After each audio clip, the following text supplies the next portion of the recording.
Selamat tahun baru 2025 buat teman-temanku semuanya. Bertemu kita di awal Januari di tahun yang baru. Mungkin semua harapan teman-teman semuanya, saya berharap itu bisa terwujudkan di tahun 2025 ini. Amin. Oke. Buat teman-teman semuanya, gimana kabarnya per hari ini? Boleh diisi dulu di kolom komentar apa yang sedang terjadi dengan diri teman-teman semuanya. Selama 1 tahun kita telah melewati yang namanya pinjaman online, dan sampai akhirnya kita masih diberikan kesehatan sampai detik ini juga ya, masih diberikan semangat untuk tetap kita hidup ya, kita menikmati dunia ini dengan hal yang luar biasa. Mungkin segala pengalaman pahit di 2024 kemarin, mudah-mudahan itu menjadi batu loncatan yang sangat luar biasa, menjadikan diri kita sukses lebih dari sebelum-sebelumnya, memulihkan kembali hidup kita di tahun 2025 ini. Amin ya. Oke. Buat teman-teman semuanya, seperti yang saya sampaikan di akhir-akhir tahun 2024, itu kan sudah terlewatkan semuanya ya. Alhamdulillah sampai detik ini kita tidak bertemu lagi atau tidak mendengar lagi dengan yang namanya orang-orang yang mengakhiri hidup melakukan tindakan-tindakan bodoh. Oke. Kemarin tadi saya juga sudah mengupload video bahwasannya hari kemarin 31 Desember 2024 Bapak Prabowo Subianto mengesahkan tentang kenaikan pajak 12%, walaupun beliau setelah menyampaikan menguraikan secara spesifik bahwasannya kenaikan 1% 11 menjadi 12 itu hanya berlaku untuk barang-barang mewah. Itu menurut dari yang diuraikan oleh Bapak Presiden Prabowo. Tapi teman-teman semuanya, terlepas dari apapun itu yang disampaikan oleh Bapak Prabowo, walaupun barangnya hanya berlaku untuk kelas A, tapi ini tidak berarti ekonomi akan pulih seperti itu aja, tidak mungkin. Karena kalau dikategorikan barang mewah, iklan pinjol yang nama pinjol ini sudah dihapus, kemungkinan itu pindar ya, mungkin kita pakai bahasa pindarnya, iklan pindarnya itu akan makin rame dan makin gencar-gencarnya. Sementara ya masih banyak saudara-saudara kita yang tertarik untuk memenuhi keinginan hidup mereka gitu. Jadi ini mumpung di awal tahun, saya mungkin tidak bahas dulu, dan saya pengen juga tidak ada korban-korban pindar-pindar berikutnya gitu loh, karena nama pinjolnya kata OJK itu kan sangat negatif ya. Jadi tidak ada korban-korban pinjol berikutnya, hanya semata untuk memenuhi keinginan hidup. Ini tolong buat teman-teman semuanya, mumpung di awal tahun 1 Januari 2025, tolong benahi pemikiran Anda untuk tidak meminjam di aplikasi manapun. Ya, untuk tidak meminjam di aplikasi manapun, baik itu untuk memenuhi kebutuhan hidup maupun untuk memenuhi keinginan hidup. Walaupun OJK menetapkan bunga pinjol akan turun per Januari 2025, tapi ya, praktek di lapangan tidak akan sesuai dengan aturan yang berlaku. Kita sama-sama tahu kan selama ini seperti apa OJK, sebanyak apa aturan yang telah dibentuk OJK.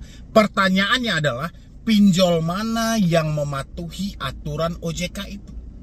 Ya, OJK menetapkan loh, 2023 bunganya sekian, 2024 bunganya sekian, sekarang kita sampai di 2025. Bunga pinjol itu dipres habis-habisan, tapi percayalah teman-teman, pemotongan biaya layanan tetap sama, denda yang digunakan tetap sama, cara penagihan pun tetap sama. Walaupun nama pinjol tidak dipakai lagi di tahun 2025, nama pindar yang dikedepankan, tapi regulasinya masih sama karena OJK hanya mengganti nama, tidak memperketat soal aturan. Ya, ini tolong tahan diri buat teman-teman semuanya. Di awal tahun saya menyarankan Anda kalau bisa, ya kalau bisa atau sebisa mungkin, hindari berhutang di pinjaman daring ataupun pinjaman online yang sering Anda kenal. Ya, walaupun kata OJK itu bunganya turun, ini nggak akan, teman-teman. Ya, kita akan lihat nanti yang akan menjadi korban pertama dari Pindar sepanjang tahun 2025 ini akan nampak nanti. Kan kata OJK, pinjol kita hapus, pinjolnya tidak kita pakai lagi untuk memunculkan image positif di tengah masyarakat. Kita ganti namanya jadi pinjaman daring. Oke, kita lihat nanti. Korban pertama dari pinjaman daring. Apa nanti tindakan yang akan dilakukan OJK? Seperti apa OJK melakukan pembelaan terhadap Pindar ini? Apakah masih sama konsepnya dengan OJK membela sewaktu namanya masih pinjol atau seperti apa? Ya, karena OJK ini hanya mencoba untuk mengelabui kita aja. Kita itu tidak bermasalah dengan nama aplikasi. Yang kita bermasalah adalah aturan tidak jelas, aturan OJK jelas tapi pinjolnya tidak memperjelas, pinjolnya tidak memakai, ya kan? Tapi OJK mencoba menutupi hal ini, seakan-akan masyarakatlah yang salah karena terlalu menanggapi negatif terhadap nama pinjol. Akhirnya OJK mengelabui kita dengan berganti nama ke Pindar. Tolong buat teman-teman semuanya, di awal tahun ini mudah-mudahan harapan saya semuanya tidak ada lagi orang yang tertarik meminjam di pinjaman daring seperti yang disampaikan OJK. Tidak ada lagi orang yang tergiur dengan bunga rendah yang disampaikan OJK. Tidak ada lagi orang yang memenuhi keinginan buat beli handphone dan segala macam. Ingat, Anda kena pajak. Ya, kata Bapak Prabowo hanya berlaku untuk barang mewah. Handphone dikategorikan barang mewah. Hati-hati buat teman-teman semuanya. Ya, ekonomi belum stabil. Lebih baik di awal tahun ini bagaimana Anda fokus untuk memperbaiki ekonomi Anda supaya jauh lebih baik lagi, supaya ekonomi Anda bisa stabil kembali, yang mana sepanjang tahun 2024 Anda telah hancur-hancuran gara-gara si pinjaman online tersebut. Dan untuk teman-temanku juga yang masih ada hutang di pinjaman online, terus sekarang kita sudah sampai di tahun 2025 yang mana pinjaman online Anda pinjam sejak tahun 2024. Banyak yang bertanya sama saya via DM, Bang, setelah pergantian nama pinjol menjadi Pindar, apakah hutang-hutang kita ini ikut lunas? Nggak ada, teman-teman semuanya.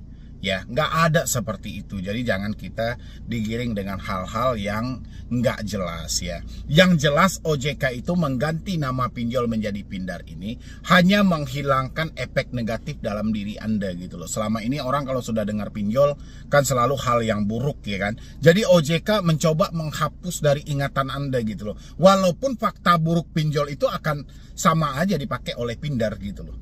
Ya kan, jadi buat teman-teman semuanya, tidak ada cerita pergantian nama ini melunaskan hutang Anda atau mengautolunaskan hutang Anda. Cuma yang jelas, kalau teman-teman benar-benar sudah tidak mampu, hutang ini terjadi sejak tahun 2024 sampai di awal 2025 masih juga belum tahu arahnya kita harus kemana, seperti apa melakukan pembayaran, duit dari mana yang harus kita ambil. Coba fokus berusaha dan bekerja dulu. Resikonya masih sama kok. Resiko satu-satunya itu hanya BI checking. Oke, hanya BI checking. Jadi nggak ada risiko lain, Anda dipenjara, dipidana dan segala macam, itu nggak ada. Jadi teman-teman nggak usah berpikir terlalu berlebihan. Mendingan di awal tahun yang hebat ini, di awal tahun yang cerah ini, mendingan kita fokus bagaimana kita memperbaiki diri kita. Dan untuk teman-teman yang namanya sudah terlanjur masuk ke dalam BI checking, tidak bisa lagi berhutang, itu bersyukurlah. Karena Anda bisa memacu pemikiran Anda untuk sukses tanpa bergantung dengan hutang. Anda lebih percaya dengan kemampuan Anda untuk sukses tanpa perlu mengajukan hutang di perbankan manapun.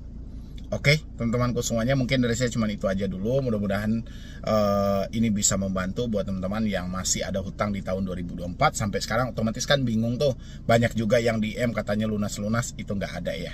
Oke, dan selamat tahun baru buat teman-teman semuanya. Mudah-mudahan di tahun ini hidup Anda jauh lebih baik lagi dan dilimpahkan rezeki, dijauhkan dari masalah, dan Anda akan menjadi orang yang paling hebat untuk kedepannya. Amin. Ya, jadi sekian dulu dari saya, Medi Broni. Wassalam.